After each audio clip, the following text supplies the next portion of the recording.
Hello everyone, welcome to biochemistry. आज हम पढ़ने वाले हैं बहुत ही बेहतरीन टॉपिक के बारे में जिसका नाम है जिंक फिंगर मोटिफ।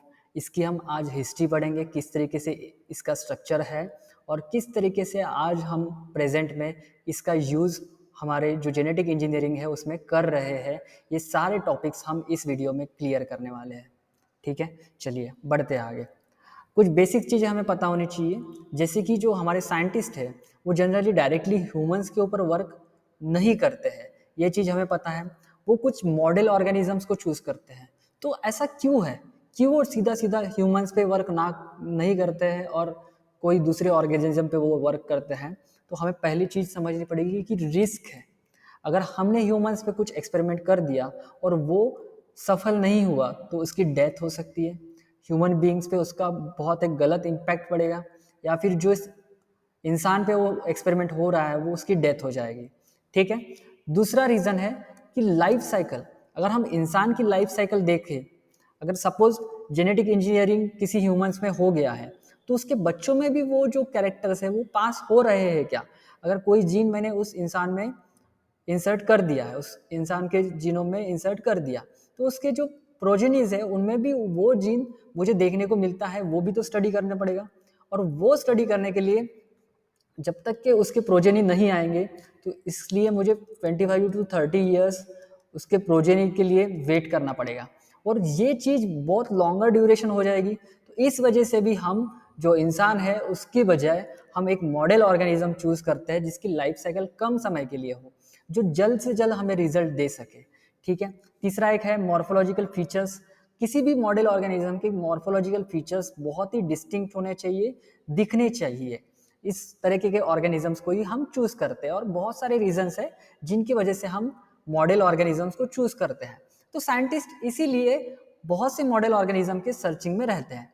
अगर हम बात करें जो साइंटिस्ट प्लांट पे वर्क करते हैं, वो जनरली अपने एक्सपेरिमेंट के लिए अरेबिडोप्सिस करके एक मॉडल ऑर्गेनिज्म, एक प्लांट है, इसको यूज करते हैं। पी प्लांट है पाइसम सटाइवम, उसको भी यूज करते हैं। जेनेटिक्स के लिए पी प्लांट यूज किया गया था जो कि मेंडल ने यूज किया था, हमें पता है ये सारी चीजें। ठीक है। उसी तरीके से जो हमारे एनिमल्स है उनमें ड्रोसोफिला, टीएच मॉर्गन ने जिस पे ऊपर वर्क किया था, उसी तरीके से साइंटिस्ट और एक ऑर्गेनिज्म को ढूंढ रहे थे जिसके ऊपर वो वर्क कर सके। तो उनको मिला एक वर्टिब्रेट, जिस जो है अफ्रीकन फ्रॉग, जिसका नाम है, बायोलॉजिकल नेम है जीनोपस लिविस। तो इनको ये फ्रॉग मिला जो पिक्चर में दिख रहा है, ये फ्रॉग उनको मिला और इस पे उन्होंने वर्क करना स्टार्ट किया। अब मैंने कहा कि इसको, इसका जो है वो जीनोम स्टडी करेंगे वो लोग। तो उन्होंने जीनोम स्टडी करना मतलब क्या, पहली चीज तो ये समझना पड़ेगा कि जीनोम स्टडी करना मतलब क्या होता है। ठीक है। तो जीनोम स्टडी करना मतलब वो देखते हैं कि जो डीएनए है वो किस तरीके से प्रोटीन सिंथेसाइज करता है, कौन सा डीएनए का सेगमेंट है जो कौन सा प्रोटीन बनाता है, ये वो चेक करते हैं। किस यूज में आता है वो डीएनए सेगमेंट या फिर वो डीएनए पोर्शन, वो जो साइंटिस्ट लोग हैं वो देखते हैं। किस तरीके से देखते हैं? डीएनए का जो ट्रांसक्रिप्शन है, लाइक एक एंजाइम होता है जो ट्रांसक्राइब करता है डीएनए को और उसको एमआरएनए में कंसीडर करता है। ये यहाँ पे डीएनए है, इसको ट्रांसक्राइब किया इस एंजाइम ने। ठीक है, इट इज आरएनए पॉलीमरेज, और उसने बनाया एमआरएनए, या फिर कौन सा भी जो एमआरएनए बोलेंगे, फिलहाल हम उसको एमआरएनए कंसीडर कर रहे हैं, और इस एमआरएनए से बनेगा प्रोटीन। तो बेसिकली हमें आइडिया क्या पता चल रही है कि कौन सा डीएनए के सेगमेंट कौन सा प्रोटीन बना सकता है, या फिर वो जो डीएनए सेगमेंट है वो कैसे काम में आता है। ठीक है, ये चीजें पता चल गई। अब जब साइंटिस्ट वर्क कर रहे थे किस पे, जीनोपस लिविस पे, तो उनको पता चला कि नॉर्मली तो हमको कुछ इस तरीके से एक पॉलीमरेज एंजाइम होता है, वो डीएनए को क्या करता है, ट्रांसक्राइब करता है। ये हमको नॉर्मली पता चला, उससे एमआरएनए बनेगा और उसी से क्या बनेगा, प्रोटीन बनेगा। लेकिन उन्होंने एक जीन ऑब्जर्व किया जिसका नाम है 5S जो एक जीन था जो कोड करता है इस 5S के लिए, जो राइबोसोम को बनाता है। ठीक है, तो इस डीएनए सेगमेंट को जो कोड करने वाला एंजाइम है, दैट इज आरएनए पॉलीमरेज, ये इस डीएनए सेगमेंट को ट्रांसक्राइब नहीं कर रहा था, मतलब जो इससे mRNA फॉर्म होना चाहिए था वो mRNA इनिशिएट नहीं हो रहा था। तो क्यों नहीं इनिशिएट हो रहा था? अब साइंटिस्ट की नजर गई इसके ऊपर कि भैया क्यों इनिशिएट नहीं होता है प्रॉपरली। तो उन्होंने उसमें स्टडी किया कि जब तक के एक ट्रांसक्रिप्शनल फैक्टर, मतलब एक कोई प्रोटीन उस डीएनए पे बाइंड नहीं करता है, तब तक के ये जो ट्रांसक्रिप्शन है ये कंटिन्यू नहीं होने वाला। ठीक है, जब तक कि ये येलोइश कलर का बाइंड प्रोटीन नहीं किया तब तक के इसने ये ट्रांसक्रिप्शन स्टार्ट नहीं किया। तो इनिशिएशन बेसिकली इस प्रोटीन फैक्टर के ऊपर बेस्ड है। अब इस प्रोटीन फैक्टर का नाम है ट्रांसक्रिप्शनल फैक्टर 3A। ठीक है, ट्रांसक्रिप्शनल फैक्टर 3A जब तक के हमारे डीएनए सेगमेंट को बाइंड नहीं करेगा तब तक के ट्रांसक्रिप्शन नहीं होने वाला। ये ऑब्जर्वेशन में आया साइंटिस्ट के। ठीक है, अब साइंटिस्ट लोग बहुत क्यूरियस होते हैं, उन्होंने क्या किया, इस प्रोटीन को एक्सट्रैक्ट करना स्टार्ट कर दिया। ठीक है, और इसके बारे में स्टडी करना चाहा। अब इस प्रोटीन के बारे में हम जानने वाले, कौन से प्रोटीन के बारे में, जिसका नाम है ट्रांसक्रिप्शनल फैक्टर 3A। तो हमें बेसिकली कुछ आइडिया होना चाहिए जो हमारे प्रोटीन से उनके बारे में। हमारे जो प्रोटीन्स हैं वो अमाइनो एसिड से बने होते हैं, इनके बीच में एक बॉन्ड होता है जिसके वजह से जो अमाइनो एसिड्स है वो एक दूसरे से अटैच्ड होते हैं। अब ये हो गया इनका प्राइमरी प्रोटीन स्ट्रक्चर, मतलब प्राइमरी लेवल पे क्या है, हमको अमाइनो एसिड्स देखने को मिलते हैं। अब ये जो अमाइनो एसिड्स है ये पर्टिकुलर बॉन्डिंग की वजह से, एक पर्टिकुलर बॉन्डिंग की वजह से एक दूसरे के साथ बॉन्ड शेयर करते हैं और इससे एक शेप फॉर्म हो रहा है, दिख रहा है यहाँ पे दिख रहा है अल्फा हेलिकल स्ट्रक्चर यहाँ पे फॉर्म हुआ। तो इस तरीके से हेलिक्स, बीटा शीट्स फॉर्म होती है। तो इस तरीके से प्रोटीन का एक सेकेंडरी स्ट्रक्चर भी फॉर्म होता है। अब मेनी अल्फा हेलिकल स्ट्रक्चर और बीटा शीट से बनता है एक टर्शरी प्रोटीन। ठीक है, इसमें अल्फा हेलिक्स भी होगा, बीटा शीट्स भी हो गया और ये लोग कंबाइन होके बनता है एक टर्शरी स्ट्रक्चर और उसके बाद आता है क्वाटरनरी।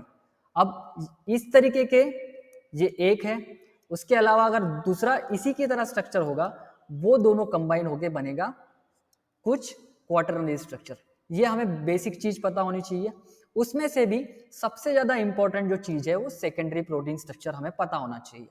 ठीक है, देखिए जब उन्होंने ट्रांसक्रिप्शनल फैक्टर 3 के बारे में स्टडी किया तो कुछ इस तरीके का उनको प्रोटीन देखना स्टार्ट हो गया। अभी मैंने थोड़ी देर पहले बताया था कि हेलिकल और बीटा शीट्स हमको देखने को मिलते हैं। इस प्रोटीन में भी हमको ऑब्जर्व करना है कि हेलिकल और बीटा शीट्स हमें कहाँ देखने को मिलते हैं।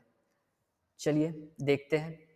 ये जो स्ट्रक्चर है जो रेड कलर में है, ये दिख रहा है, ये जो रेड कलर में स्ट्रक्चर दिख रहा है दैट इज हेलिकल स्ट्रक्चर, और ये जो ब्लू कलर में दिख रहा है हमें दैट इज बीटा शीट्स। ठीक है, तो ये एक परफेक्ट जो ओरिजिनल बोल सकते हैं हम उसे 3D स्ट्रक्चर है ट्रांसक्रिप्शनल फैक्टर 3A का। ठीक है, तो इसमें alpha helical structure, beta sheets मिल रहे हैं। अब हम अगर गौर से ऑब्जर्व करेंगे तो यही स्ट्रक्चर फिर से अल्फा हेलिकल और 2 बीटा शीट्स, ये एक दूसरा, यहाँ पे भी अल्फा हेलिकल और यहाँ पे भी एक बीटा शीट, दूसरा बीटा शीट। मतलब हमें एक देखने को मिल रहा है कि कुछ तो भी बार बार हमको देखने को मिल रहा है। ठीक है, फिलहाल हमें समझना है कि बार बार हमें कुछ देखने को मिल रहा है। अब हमारा पॉइंट ऑफ फोकस यहाँ पे लेके चलते हैं। यहाँ पे व्हाइट स्पॉट दिख रहा है, एक व्हाइट कलर का एक स्पॉट दिख रहा है, यहाँ पे भी एक स्पॉट रहेगा। ठीक है, यहाँ पे हमें 3 स्पॉट दिखाई दे रहे हैं। चलिए ये क्या चीज है, हेलिकल क्या दिख रहा है, बीटा शीट्स क्या है, ये देखते हैं पहली चीज। ठीक है, तो जब 1980 में इंगेल के नाम के जो साइंटिस्ट थे उन्होंने क्या किया, इस प्रोटीन फैक्टर को बाहर निकाला या फिर ट्रांसक्रिप्शन फैक्टर 3A को बाहर निकाला और उसको ऑब्जर्व करना लोगों ने फिर स्टार्ट कर दिया। ठीक है, तो 1985 में जे मिलर, ये जो क्लग और ये मैकलैकन जो भी साइंटिस्ट थे, इन्होंने क्या किया, उस प्रोटीन को ऑब्जर्व करना स्टार्ट किया। तो ये जो एक अलग साइंटिस्ट है इनको देखने को मिला कुछ तो रिपीट हो रहा है। जिस तरीके से हमको स्ट्रक्चर मिला कि अल्फा हेलिकल बीटा शीट्स बार बार रिपीट हो रहा है, इनको भी वो आंखों से देखने को मिला। उन्होंने आंखों से देखा। उस समय पे उन्होंने उस समय पे कंप्यूटर से उन्होंने हेल्प नहीं ली थी, उन्होंने आंखों से ही उसको ऑब्जर्व किया और बताया कि हमें कुछ इस तरीके का स्ट्रक्चर देखने को मिलता है जिसमें 3 बार चीजें रिपीट हो रही है। अब ये मैंने बताया था कि अमाइनो एसिड से बना होता है, तो इसमें 30 अमाइनो एसिड्स है, ये जो बीटा शीट्स है और ये अल्फा हेलिकल स्ट्रक्चर है, ये 30 अमाइनो एसिड से बना है। ये भी है जो 30 अमाइनो एसिड से बना है और ये भी जो रीजन है ये हमारा 30 अमाइनो एसिड से बना है। तो इस तरीके का उनको स्ट्रक्चर देखने को मिला, समझ में आ रहा है? तो 30 अमाइनो एसिड का स्ट्रक्चर उनको बार बार उस प्रोटीन में देखने को मिला। अब इनको और एक चीज देखने को मिली, ये मैंने बोला था white spot, that is zinc. मैंने जो 3D स्ट्रक्चर था उसमें भी दिखाया था, यहाँ पे भी दिखा रहा हूँ, यहाँ पे भी जिंक स्ट्रक्चर हमको देखने को मिलता था। अब ये जो जिंक स्ट्रक्चर है ये इसके अराउंड में ही हमारा अल्फा हेलिकल स्ट्रक्चर है और हमारा बीटा शीट प्रेजेंट है, ठीक है, समझ में आ रहा है? उसके बाद 30 अमाइनो एसिड का जो रेसिड्यू है वो उसके अंदर 2 एंटी पैरेलल बीटा शीट्स होती है, ठीक है। बीटा शीट्स, हम अगर बीटा शीट का स्ट्रक्चर देखें तो कुछ इस तरीके से दिखता है।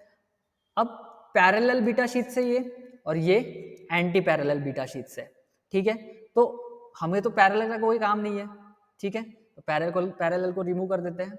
अब हमें पता है कि 2 एंटी पैरेलल बीटा शीट्स थी और 1 अल्फा हेलिकल स्ट्रक्चर था, ठीक है।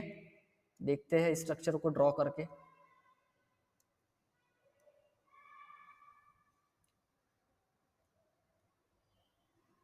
तो कुछ इस तरीके का स्ट्रक्चर था, ठीक है। जो ये एक स्ट्रक्चर था वो कुछ इस तरीके का दिखता था, तो इस तरीके का ऑब्जर्वेशन हमको देखने को मिला, ठीक है। अब ये जो स्ट्रक्चर था उसमें कुछ चीजें देखने को मिली, जैसे कि मैंने व्हाइट स्पॉट में दिखाया था जिंक है करके, तो वो जिंक किस तरीके से ये प्रोटीन मॉलिक्यूल से अटैच्ड है वो देखते हैं। 2 एंटी पैरेलल बीटा शीट्स है, इनके ऊपर क्या होता है 2 अमाइनो एसिड्स होते हैं, सिस्टीन सिस्टीन, और जो हमारा अल्फा हेलिकल स्ट्रक्चर है उसके ऊपर हमारा हिस्टिडीन हिस्टिडीन प्रेजेंट है, ठीक है। अब ये क्या करते हैं, यहां पे इसके साथ बॉन्ड करते हैं, ठीक है, समझ में आ रहा है? तो इस तरीके से ये जो जिंक मॉलिक्यूल है वो इस पूरे स्ट्रक्चर को क्या करता है, स्टेबलाइज कर देता है, ठीक है। इसके पास क्या है 2 एंटी पैरेलल बीटा शीट्स है और इसके पास क्या है अल्फा हेलिकल स्ट्रक्चर है। ये इसका 3D मॉडल है, ठीक है। ये एक बीटा शीट्स है, इसके पीछे एक बीटा शीट्स है और इस तरीके से अल्फा हेलिकल स्ट्रक्चर हमको देखने को मिलता है। तो ये स्ट्रक्चर हमको देखने को मिला जब उस प्रोटीन का हमने अगर छोटा सा पार्ट जो था 30 अमाइनो एसिड का जो बार बार रिपीट हो रहा था, जब हमने उसको स्टडी किया तो हमको इस तरीके का स्ट्रक्चर हमको देखने को मिला। अब यहाँ पे जो हेलिक्स वाला पार्ट है या फिर हेलिकल जो पार्ट है वही हमारे डीएनए के साथ देखने को मिलता है, हमें वही हमारे डीएनए के साथ हमको देखने को मिलता है। यही पार्ट हमारे डीएनए के साथ अटैच्ड होता है और यही पोर्शन है जो डीएनए को रिकॉग्नाइज करता है कि इसे ही हमें बाइंड करना चाहिए। अब ये जो हेलिकल स्ट्रक्चर है ये कुछ फिंगर लाइक देखने को मिलता है। इस डायग्राम में हम समझ सकते हैं कि हेलिकल जो स्ट्रक्चर है ये एक फिंगर लाइक स्ट्रक्चर शो कर रहा है और यहाँ पे ये डीएनए के साथ क्या होगा, बाइंड होगा, समझ में आ रहा है? तो ये एक स्पेसिफिक साइट पे ही बाइंड होता है, ठीक है। अब ये फिंगर लाइक है इसलिए हमने क्या बोला है इसको फिंगर, ठीक है। अब पूरे नाम को समझते हैं।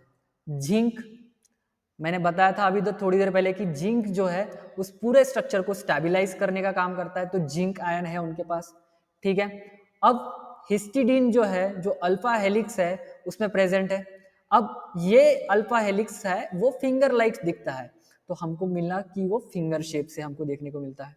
अब जो मोटिफ है उसको हमने मोटिफ क्यों बोला है, क्योंकि इस स्ट्रक्चर में समझ में आएगा, क्योंकि ये एक स्मॉल पोर्शन है, एक क्या है स्मॉल पोर्शन है उस प्रोटीन का, पूरा प्रोटीन है क्या? नहीं, सिर्फ हमने इसी पोर्शन को स्टडी किया है, तो it is a small portion of that protein, that's why we call it as a motif. ठीक है, तो जिंक फिंगर मोटिफ क्यों कहते हैं ये समझ में आ रहा है? चलिए आगे बढ़ते हैं। अब मैंने अभी थोड़ी देर पहले बताया था कि जो अल्फा हेलिक्स वाला पार्ट है वही हमारे डीएनए के साथ क्या कर सकता है? बाइंड कर सकता है। तो इसकी बहुत ज्यादा स्पेसिफिसिटी होती, जो अमाइनो एसिड यहाँ पे बाइंड है या फिर जो अमाइनो एसिड यहाँ पे प्रेजेंट है वो एक स्पेसिफिक डीएनए सीक्वेंस को या फिर कोडॉन को वही अटैच्ड होगा, उसके अलावा किसी भी रीजन में वो अटैच्ड नहीं होगा। ये हमें समझना, दो स्पेसिफिसिटी है जिंक फिंगर मोटिफ की वो बहुत ज्यादा है। अगर हमने इस अमाइनो एसिड को चेंज कर दिया तो उसकी जो बाइंड करने की साइट है उस साइट के अलावा वो दूसरी साइट पे बाइंड कर सकता है।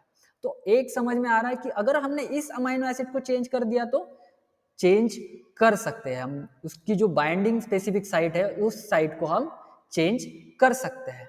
ठीक है, अब आती है बात कि हमारा जो जिंक फिंगर मोटिफ है इसका यूज कहाँ होता है? जेनेटिक इंजीनियरिंग में कुछ समझ में नहीं आ रहा है किस तरीके से इसका यूज होता है। ठीक है, तो बेसिकली उस तरफ बढ़ने के लिए हमें एक टर्मिनोलॉजी को समझना पड़ेगा, न्यूक्लियस। न्यूक्लियस ये एक एंजाइम है जो किसी भी जेनेटिक मटेरियल को कट करने की कैपेसिटी रखता है। मतलब अगर हमारा डीएनए लॉन्ग स्ट्रेच है तो उसको बीच में से जाके भी वो क्या कर सकता है? कट कर सकता है। तो इस तरीके का हमको एक न्यूक्लियस एंजाइम पता है जो एक स्पेसिफिक साइट ऑफ डीएनए को कट कर सकता है। ठीक है, तो दो टाइप्स के क्या है? एंजाइम्स है, एक है नॉन स्पेसिफिक और दूसरा है स्पेसिफिक न्यूक्लियस। ठीक है, नॉन स्पेसिफिक जो न्यूक्लियस है वो किस तरीके से वर्क करता है? ये सपोज हमारा एक डीएनए है, डीएनए पे क्या करेंगे? ये जो एंजाइम्स है वो कहीं भी बाइंड करेंगे, कोई भी स्पेसिफिक, इसलिए तो इनको नॉन स्पेसिफिक बोला है।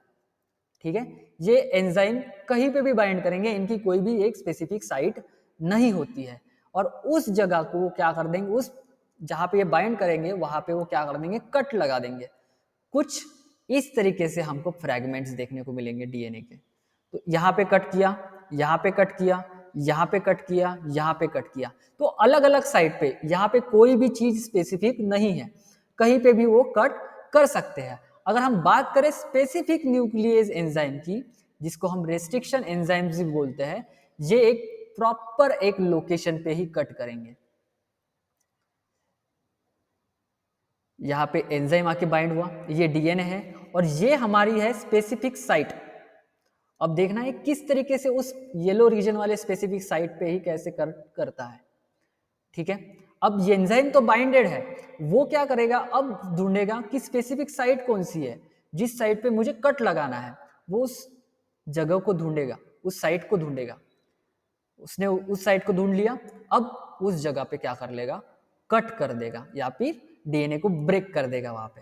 ठीक है, तो यहाँ पे हमें समझ में आया कि एक नॉन स्पेसिफिक न्यूक्लियस एंजाइम होता है और एक स्पेसिफिक न्यूक्लियस एंजाइम होता है। नॉन स्पेसिफिक कहीं पे भी कट कर सकता है, लेकिन अगर हम बात करें स्पेसिफिक न्यूक्लियस की, तो न्यूक्लियस जो है वो डीएनए को बाइंड करेगा और बाइंड करने के बाद एक स्पेसिफिक साइट पे क्या करेगा? कट कर देगा। समझ में आ रहा है?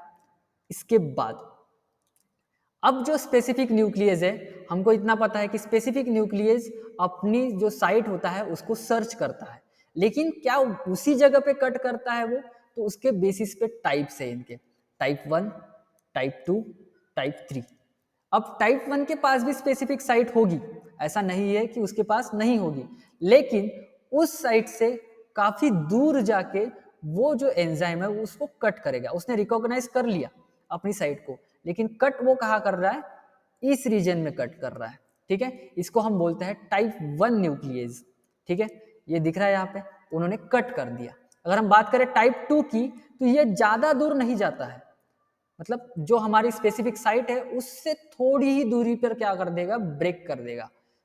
देखिए, थोड़ी ही दूरी पे क्या कर दिया उसने? ब्रेक कर दिया। अगर इस केस में बात करें तो ये बहुत ज्यादा दूर जाके क्या कर रहा था? कट कर रहा था। लेकिन अगर हम वही टाइप 2 में देखें तो थोड़ी सी दूर जाके ही उसने क्या किया? कट किया।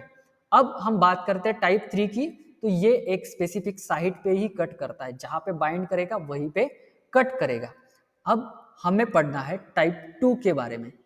टाइप 2 में क्या हो रहा था कि वो जो एंजाइम है वो स्पेसिफिक साइट को तो बाइंड कर रहा था, लेकिन उसके साइड में जाके क्या कर रहा था, उस डीएनए को कट कर रहा था। ठीक है, तो जब हम टाइप 2 न्यूक्लियस पढ़ते हैं, जिसका एक एग्जांपल है फोक 1 न्यूक्लियस, इसको दो डोमेन्स होते हैं। एक होता है जो साइट को, जब एंजाइम है इसको क्या करना है, कट करना है, लेकिन मैंने बोला था कि स्पेसिफिक एंजाइम है, तो इसके पास दो रीजन्स होते हैं।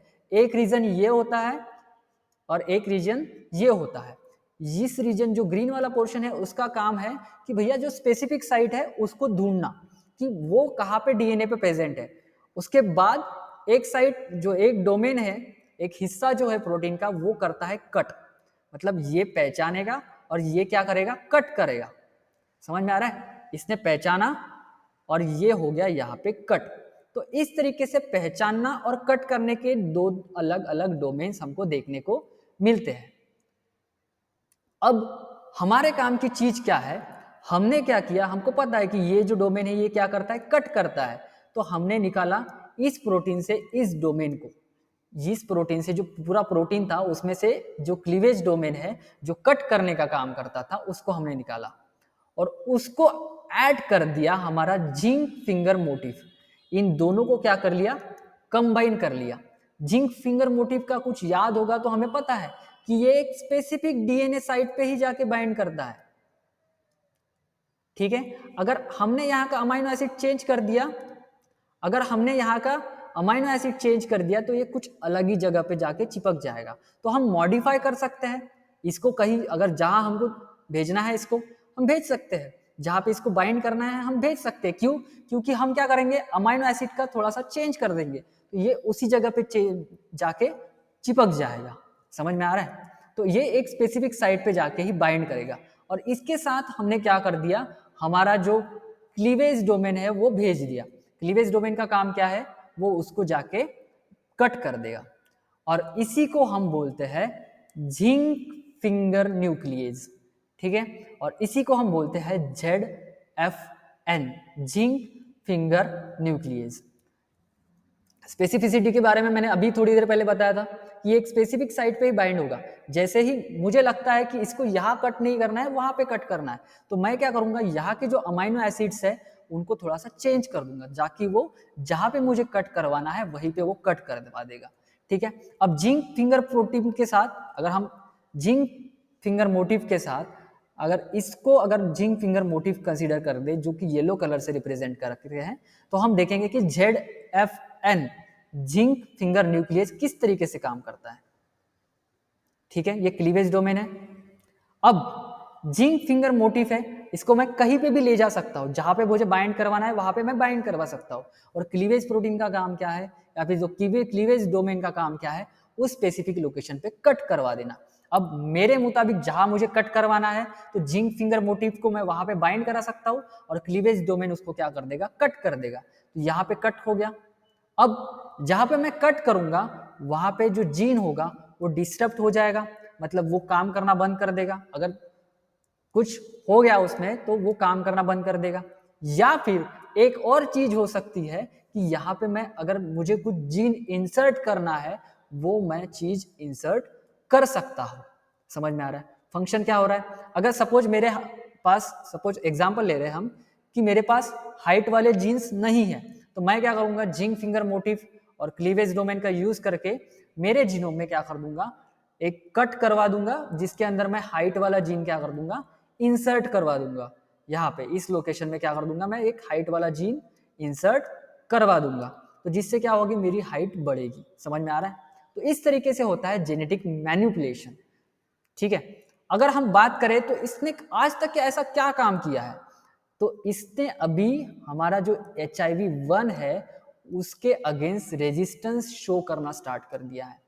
किस तरीके से किया, अब हमारे पास एक होता है रिसेप्टर, जो जो HIV-1 वायरस है उसको क्या करेगा, रिसीव करेगा। क्या करेगा, उसको रिसीव करेगा। समझ में आ रहा है, तो उसको रिसीव करने वाला जो रिसेप्टर है, अगर हम उसको ही निकाल देंगे, अब जो वायरस है उसको रिसीव करने वाला जो रिसेप्टर है उसको ही हम निकाल देंगे, तो रिसीव करने वाला कोई नहीं है, तो HIV जो है हमको इन्फेक्ट कर पाएगा क्या? नहीं। तो यही जो एक्सपेरिमेंट है वो हो चुका है, ये अभी ट्रायल पे चल रहा है। तो इस तरीके से आज हमने HIV के ऊपर भी क्या कर लिया है, सक्सेस पा ली है, उसको भी हम ट्रीट कर सकते हैं पेशेंट को।